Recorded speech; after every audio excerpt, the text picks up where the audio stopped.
బెల్లుగూడలో bumper offer 3,75,00,000 G+2 4 BHK villa కొనండి. నెలకు 1,00,000 rent guarantee. Terms and conditions apply. నమస్తే, నేను విజయ్. పశ్చిమాసియాలో ప్రస్తుతం జరుగుతున్నటువంటి యుద్ధం రోజు రోజుకి తీవ్రంగా మారుతుంది. ఎక్కడ కూడా ఇరాన్ ఏమాత్రం కూడా వెనకడుగు వేయట్లేదు. తాజాగా దుబాయ్ ఎయిర్పోర్ట్ మీద కూడా అటాక్ చేయడం జరిగింది.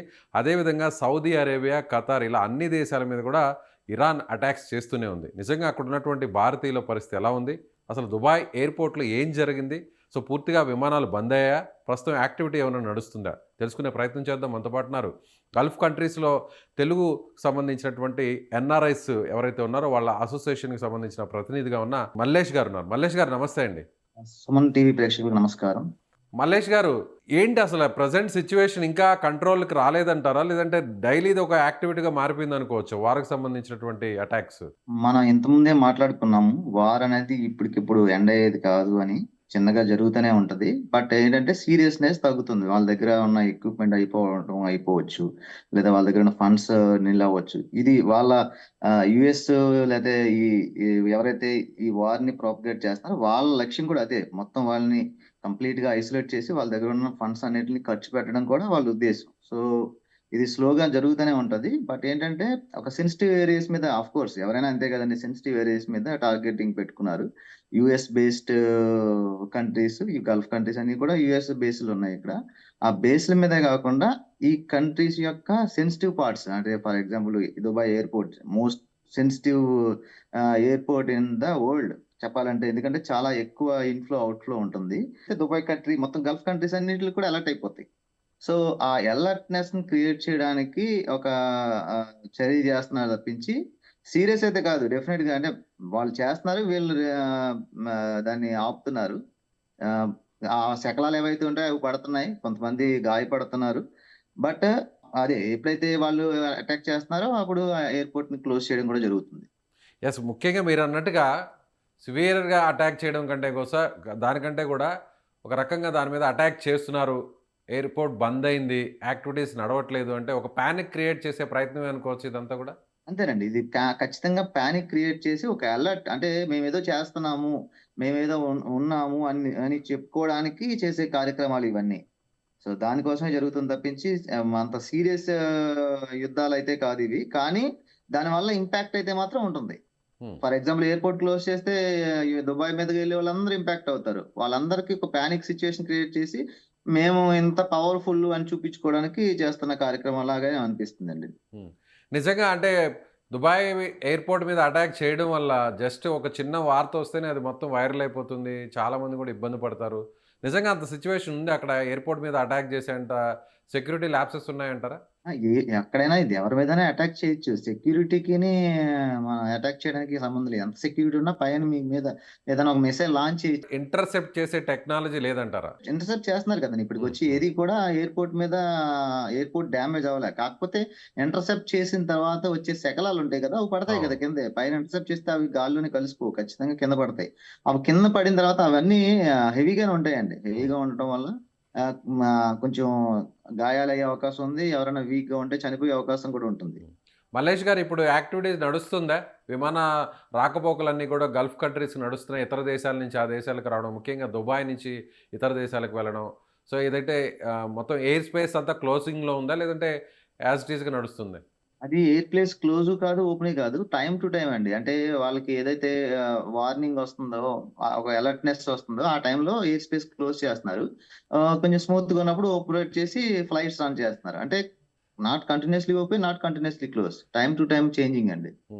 సో దీనివల్ల జాప్యం జరుగుతుంది, డిలే అవుతుంది.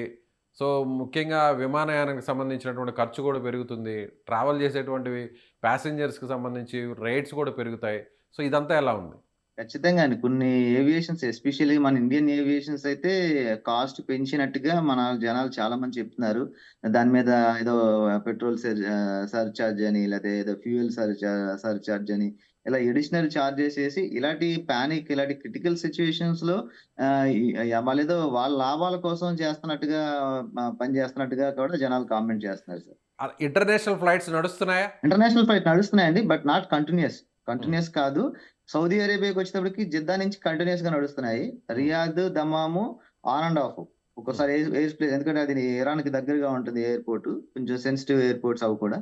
So on and off open close చేస్తున్నారు. Bahrain on and off, Qatar, Kuwait, Oman, even Oman మీద కూడా వాళ్ళు అటాక్ చేస్తున్నారు. ఇది మొన్నటి దాకా ఒమాన్ మీద లేదు, ఈ మధ్య ఒమాన్ కూడా టార్గెట్ చేశారు. ఎందుకంటే అటు నుంచి ఫ్లో వెళ్తుంది, ట్రాన్స్పోర్టేషన్ ఏదైనా స్ట్రీమ్ లైన్ అయిపోతుంటే దాని మీద అటాక్ అనమాట అండి. అలా అలా చేస్తున్నారు వీళ్ళు. సో డొమెస్టిక్ ఫ్లైట్స్ యాజ్ గా నడుస్తున్నాయి, వాటికి కూడా లేదంటే ఇబ్బంది ఉందంటారా? క్లోజ్ చేస్తే అక్కడ నుంచి డొమెస్టిక్ కూడా కష్టం అయ్యింది. ఫర్ ఎగ్జాంపుల్ సౌదీ అరేబియాలో ఉన్నప్పుడు దమాం నుంచి రియాద్, రియాద్ నుంచి జిద్దా ఫ్లైట్స్ కూడా ఇంపాక్ట్ అవుతాయి. హ్మ్. ఆ ఇష్యూ అయితే ఉంది. సో ముఖ్యంగా తెలుగు వాళ్ళ పరిస్థితి ఎలా ఉంది? సో అక్కడి నుంచి వచ్చేయాలనేటువంటి భయంతో ఏమన్నా ఉన్నారా? లేదంటే పర్లేదు, చిన్న చిన్న ప్రాబ్లమే కదా, ఫేస్ చేద్దాం అనేటువంటి ధైర్యంతో ఉన్నారంట. అంటే యుద్ధం అంత తీవ్ర స్థాయిలో లేదు కాబట్టి ఏదో మొత్తం దేశం వదిలి వెళ్ళిపోవాలన్నంతగా ఏమి లేదు ఇక్కడ. కానీ ఏంటంటే ట్రావెల్ చేసేవాళ్ళు ఇప్పుడు ఎలాగ ఈద్ వెకేషన్స్ వస్తున్నాయి, ఈద్ వెకేషన్స్ లో లేదా స్కూల్ హాలిడేస్, ఇప్పుడు స్కూల్ పిల్లల ఎగ్జామ్స్ అవి చాలా ఇంపాక్ట్ అయినాయండి. హ్మ్. స్కూల్ పిల్లల ఎగ్జామ్స్ ఇంపాక్ట్ అయినాయి. వాళ్ళకి ఎగ్జామ్స్ ఏమో పోస్ట్ పోన్ చేశారు. గల్ఫ్ లో ఉన్న పిల్లలకి అవి ఎప్పుడు పెడతారో తెలియదు, పెడతారో లేదో తెలియదు. ఆల్మోస్ట్ కరోనా టైంలో కూడా ఎగ్జామ్స్ లేకుండా మార్క్స్ ఇచ్చారు. అలా మళ్ళీ ఏదైనా ఎగ్జామ్స్ లేకుండా మార్క్స్ ఇస్తే అవి ఇచ్చే ప్లాన్ లో ఉన్నారా, లేకపోతే మళ్ళీ కండక్ట్ చేసేలా ఉన్నారా ఏంటి క్లారిటీ లేదు. దాని వల్ల చాలా ఇబ్బంది అవుతుంది, పిల్లలకు చాలా ఇబ్బంది అవుతుందండి దీనివల్ల. అన్ని దేశాల్లో స్కూల్స్ క్లోజ్ అయ్యాయి. గల్ఫ్ సంబంధించి గల్ఫ్ నేషన్స్ అన్నింటిలో కూడా స్కూల్స్ క్లోజ్ అండి. ఓకే. క్లోజ్. మెయిన్ ఏంటంటే ఎగ్జామ్స్ పోస్ట్ పోన్ అయినాయి. సిబిఎస్ఈ పోస్ట్ పోన్ చేసింది. ఇవన్నీ సిబిఎస్ఈ అఫిలియేటెడ్ స్కూల్స్ ఉన్నాయండి గల్ఫ్ లో. ఓకే. అవన్నిటికి కూడా సిబిఎస్ఈ ఇన్స్ట్రక్షన్స్ ఏంటంటే we will conduct exams after things are streamline అని చెప్పి వచ్చినాయండి. సో ఇక్కడి నుంచి ఇండియా నుంచి మీకు ఎవరన్నా కాల్ చేయడం, బంధువులందరూ కాల్ చేసి ఎలా ఉన్నారని భయపడడం, సో అక్కడి నుంచి ఇక్కడికి రావాలన్నా కూడా ఇప్పుడు ఆల్రెడీ మీరు అన్నట్టుగా ఇప్పుడు ప్రజెంట్ హాలిడే సీజన్ కూడా స్టార్ట్ అవుతుంది. So holiday season international trips వెళ్ళాలంటే అందరూ కూడా ముందుగా సెలెక్ట్ చేసుకునేది దుబాయ్. సో ఇప్పుడు దుబాయ్, యుఏఈ, సో ఇలాంటి కంట్రీస్కి, అలాగే మీరు అన్నట్టుగా ఈద్ కూడా రాబోతుంది కాబట్టి సో అక్కడికి వచ్చేవాళ్ళు, అక్కడి నుంచి ఇక్కడికి వచ్చేవాళ్ళు ఏమన్నా ఇబ్బంది పడుతున్నారా? చాలా ఇబ్బందులు పడతారు, ఖచ్చితంగా ఇబ్బంది పడతారు. ఎందుకంటే ఒక అన్సర్టెనిటీ ఉంది. Air space time to time close open అవ్వడం అనేది ఎవరు కూడా ఇష్టపడే ఇది కాదు కదా అది. సో కంప్లీట్ గా ట్రావెల్ ఇంపాక్ట్ ఉంది. అది కాకుండా మీరు అన్నట్టు టూరిజం, దుబాయ్ టూరిజం ఇప్పుడున్న కండిషన్స్ లో 99% స్టాప్ అవుతుంది. ఇది ఒక 1% ఫ్లో ఉంటుంది. అది కూడా ఎవరో కంపల్సరీ వెళ్ళాలనుకున్న వాళ్ళు, ఏదైనా ఇంకా బుక్ చేసుకుని కంపల్సరీ వెళ్ళాలనుకున్న వాళ్ళు చూస్తూ ఉంటారు. కానీ పర్టికులర్ గా వెళ్ళే వాళ్ళు మాత్రం 99% ఆగుతారండి ఈ సందర్భంలో, ఈ క్రిటికల్ సిచ్యువేషన్ లో. ఓకే. సో మీరు గల్ఫ్ కంట్రీస్ సంబంధించి కూడా ఇక్కడ తెలుగు వాళ్ళకు, అలాగే ఎన్ఆర్ఐస్కి సంబంధించిన అసోసియేషన్ ప్రతినిధిగా కూడా ఉన్నారు. సో ఇక్కడి నుంచి వెళ్ళి అక్కడ ఇరుక్కుపోయిన వాళ్ళు, సో వాళ్ళందరినీ తిరిగి సేఫ్గా తిరిగి వెనక్కి పంపించడానికి ఎలాంటి ఏర్పాట్లు మీరు చేయడం జరిగింది? ముఖ్యంగా తెలుగు వాళ్ళకి ఏపీఎన్ఆర్టీ వాళ్ళు ఉన్నారు ఆంధ్రప్రదేశ్ నుంచి. అలాగే తెలంగాణ భవన్ అనే వ్యవస్థ ఉంది తెలంగాణ వాళ్ళకి. ఈ ఏపీఎన్ఆర్టీ తెలంగాణ భవన్ ప్రతినిధులతో మనం కోఆర్డినేట్ అవుతామండి. ఏదైనా ఇబ్బంది ఉంటే వాళ్ళతో కోఆర్డినేట్ అయ్యి వాళ్ళని ఎలా స్మూత్ గా మనం అంటే ఎవరైనా ఇరుక్కుపోయిన వాళ్ళని ఆల్రెడీ కొన్ని ఫ్లైట్స్ ఆల్రెడీ వెళ్ళినాయి కూడా. బహ్రెయిన్ నుంచి దమాం వచ్చి, దమాం నుంచి హైదరాబాద్ వచ్చింది ఒక ఫ్లైట్. అలాగా మనం ఫాలో అప్ చేస్తాం ఎవరైనా ఇరుక్కుపోయిన వాళ్ళకి. కానీ ఇక్కడ రెసిడెంట్స్ కి మాత్రం ఇక్కడ మన దానికి ఇంకా ఏమీ లేదు, ఎందుకంటే అంత సీరియస్నెస్ లేదు కాబట్టి. పైగా చాలా ఎక్కువ మంది ఉంటాం రెసిడెంట్స్, ఇక్కడ ఉండే రెసిడెంట్స్. సో రెసిడెంట్స్ ఇక్కడే ఉన్నాం మేము. ఓకే. మిమ్మల్ని కాంటాక్ట్ చేయాలంటే ఎలా మల్లేష్ గారు? నన్ను కాంటాక్ట్ చేయాలంటే www.ksa.com, అంటే SATA, Saudi Arabia Telugu association, దాని వ్యవస్థాపక అధ్యక్షుడు నేను. అలాగే www.gto world, అంటే global Telugu organisation world, gtoworld.com. అది గ్లోబల్ తెలుగు ఆర్గనైజేషన్ అనమాట అండి. అంటే ఇప్పుడు పరిస్థితి చూడండి, గల్ఫ్ లో ఇంత ఇబ్బంది వచ్చింది. మేము సౌదీ అరేబియాలో ఉన్నానని చెప్పేసి నేను కామ్గా ఉంటే అవదు. మనకి గల్ఫ్ కంట్రీలు అన్నిటితోనూ కనెక్టివిటీ కావాలి. అలాగే ప్రపంచంలో ఉన్న తెలుగు వ్యవస్థలు అన్నిటితోనూ మనకు కనెక్టివిటీ ఉండాలి అని స్థాపించింది GTO, గ్లోబల్ తెలుగు ఆర్గనైజేషన్. మనం ఆ వెబ్సైట్ లోకి వెళ్తే ఆ వెబ్సైట్ లో రిజిస్టర్ చేసుకుని మనకి ఏదైనా విషయం ఎక్కడ ఉన్నాం మనం, ఫర్ ఎగ్జాంపుల్ ఏదో ఆఫ్ఘనిస్తాన్ లో ఉన్నాం అనుకోండి, మనకి ఎవరో తెలియదు. ఆ వెబ్సైట్ లోకి వెళ్ళి అక్కడ సెర్చ్ చేస్తే ఆఫ్ఘనిస్తాన్ లో ఎవరైనా ఉన్నారా అనేది తెలుస్తుంది. అంటే ప్రపంచంలో ఎక్కడున్నా సరే తెలుగు వాళ్ళకి ఒక వన్ స్పాట్ సొల్యూషన్ మనం తయారు చేసుకొచ్చాం సార్. ఓకే. సో రీసెంట్గా మనం చూసాం, వార్ స్టార్ట్ అయిన తర్వాత చాలామంది తెలుగు వాళ్ళందరూ కూడా అక్కడ ఇరుక్కుపోయారు. ఫ్లైట్స్ లేకపోవడం వల్ల చాలా అవస్థలు పడ్డారు. అక్కడే లోకల్గా ఉన్నటువంటి రెసిడెంట్స్ వాళ్ళకి కొంత హెల్ప్ కూడా చేశారు. అక్కడ అకామిడేషన్ లాంటివి కూడా ఏర్పాట్లు చేశారు. ఇలా చాలామంది రకరకాలుగా ముందుకొచ్చారు. సో ఇప్పుడు అక్కడికి వెళ్ళి లాక్ అయిపోయి ఇరుక్కుపోయిన వాళ్ళందరూ కూడా తిరిగి సేఫ్‌గా రిటర్న్ రావడం జరిగిందా? అవునండి. చాలా వరకు వచ్చేసారు. ఇంకా ఉన్నవాళ్ళు ఎవరైనా ఉంటే వాళ్ళని కూడా ఫాలో అప్ చేస్తున్నాము. ఏపీఎన్ఆర్‌టీ, తెలంగాణ భవన్ అలాగే గల్ఫ్‌లో ఉన్న వివిధ తెలుగు వ్యవస్థలు అందరితో కలిసి కోఆర్డినేట్ చేస్తూ మనం స్మూత్‌గా వాళ్ళని ఎలా పంపించాలి అనేది ప్లాన్ చేస్తున్నాం. ఆల్రెడీ జరుగుతుందండి అది. ఓకే. సో ఇక్కడ చాలామంది తెలుగు వాళ్ళందరూ కూడా ఇక్కడి నుంచి వెళ్ళి 2 రాష్ట్రాల నుంచి వెళ్ళి గల్ఫ్‌లో చాలామంది కూడా అక్కడ ఉపాధి కోసం వెళ్ళి పని చేస్తుంటారు. జాబ్స్ కోసం వెళ్ళి చాలామంది ఉంటారు. సో వాళ్ళకి సంబంధించినటువంటి వాళ్ళందరూ కూడా ఇక్కడ ఉంటున్న వారు ఏ చిన్న ఇన్సిడెంట్ జరిగినా కూడా అక్కడ ఒక దేశం మీద మీరున్నారు ఇప్పుడు సౌదీ అరేబియా. ఎక్కడో సౌదీ అరేబియాలో ఒక చోట అటాక్ జరిగిందనగానే వీరందరూ కూడా పానిక్ క్రియేట్ అవుతుంటారు. చాలామంది భయపడిపోతుంటారు. మా వాళ్ళు అక్కడున్నారని వెంటనే కాల్ చేయడం, మీకెలా ఉంది? ఎక్కడ అని. సో అలాంటి వాళ్ళకి ఇప్పుడు యాజ్ ఆఫ్ నౌ అక్కడ ఎలాంటి పరిస్థితి ఉంది? సో అక్కడి నుంచి ఒక తెలుగు అసోసియేషన్‌కి సంబంధించిన వ్యవస్థాపకుడిగా మీరేం చెప్తారు? ఇక్కడ ఇండియాలోను, తెలుగు స్టేట్స్‌లో ఉన్న వాళ్ళకి, వాళ్ళ బంధువులకి మీరేం చెప్పదలుచుకున్నారు? ఆంధ్ర, తెలంగాణలో ఉంటూ వాళ్ళ కుటుంబ వ్యక్తులు ఎవరైనా గానీ గల్ఫ్ కంట్రీ ఏ కంట్రీలో ఉన్నా సరే వాళ్ళందరికీ సౌదీ అరేబియా తెలుగు ప్రతినిధిగా, అలాగే ప్రపంచ తెలుగు వ్యవస్థ ప్రతినిధిగా నేను చెప్పే విషయం ఏంటంటే, ఈ గల్ఫ్ రీజియన్‌లో జరుగుతున్న యుద్ధం అనేది తాత్కాలికం.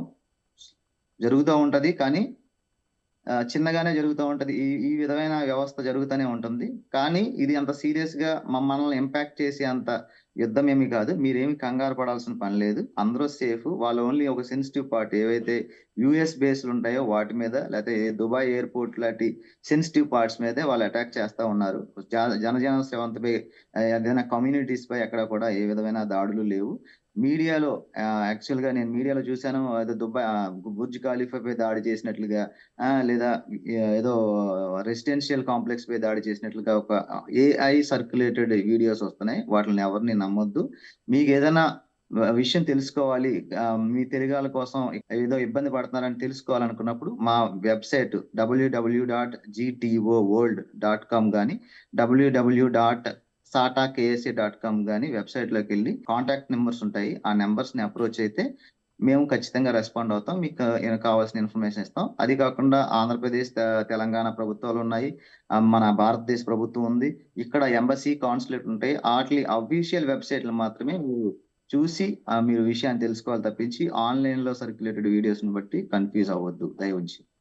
రైట్ అండి. Thank you. Thank you so much Mallesh గారు. సో ధన్యవాదాలండి సుమన్ టీవీ గారు. రైట్. ఇది గల్ఫ్ కంట్రీస్‌లో ఉంటున్నటువంటి తెలుగుకు సంబంధించినటువంటి ఎన్ఆర్ఐస్ ఎవరైతే ఉన్నారో, తెలుగు వ్యక్తులకు సంబంధించిన అసోసియేషన్ వ్యవస్థాపకుడిగా ఉన్న మల్లేష్ గారు చెప్తున్నట్టుగా, ఇప్పుడు ఎవరు కూడా పానిక్ అవ్వాల్సినటువంటి సిట్యుయేషన్ అయితే అక్కడ లేదు. ముఖ్యంగా యూఎస్, అమెరికాకు సంబంధించినటువంటి ఏదైతే ఎయిర్ ఫోర్సెస్ ఉన్నటువంటి ఆ స్థావరాలు ఉన్నాయో, వాటి మీద మాత్రమే అటాక్స్ జరుగుతున్నాయి. అప్పుడప్పుడు యూఏఈలోని దుబాయ్‌లో ఉన్న ఇంటర్నేషనల్ ఎయిర్‌పోర్ట్ మీద డ్రోన్స్ దాడి జరిగేటువంటి ప్రయత్నం జరుగుతుంది. అయితే వాటిని వెంటనే ఇంటర్సెప్ట్ చేసి అడ్డుకునేటువంటి పరిస్థితులు కూడా కొనసాగుతున్నాయి. కాకపోతే అక్కడున్న శకలాలు ఆ ఎయిర్‌పోర్ట్‌లో పడడం వల్ల కొంతమంది గాయాలవుతున్నాయి అంతే తప్ప, సామాన్యుల మీద ఎక్కడ కూడా ఇరాన్ అటాక్ చేయట్లేదు. ఎవరు కూడా భయపడాల్సినటువంటి అవసరం లేదని ఆయన చెప్తున్నారు. మీరేమనుకుంటున్నారు? ప్రస్తుతం ఈ వారు ఇంకా కొనసాగేటువంటి అవకాశం ఉందని తెలుస్తోంది.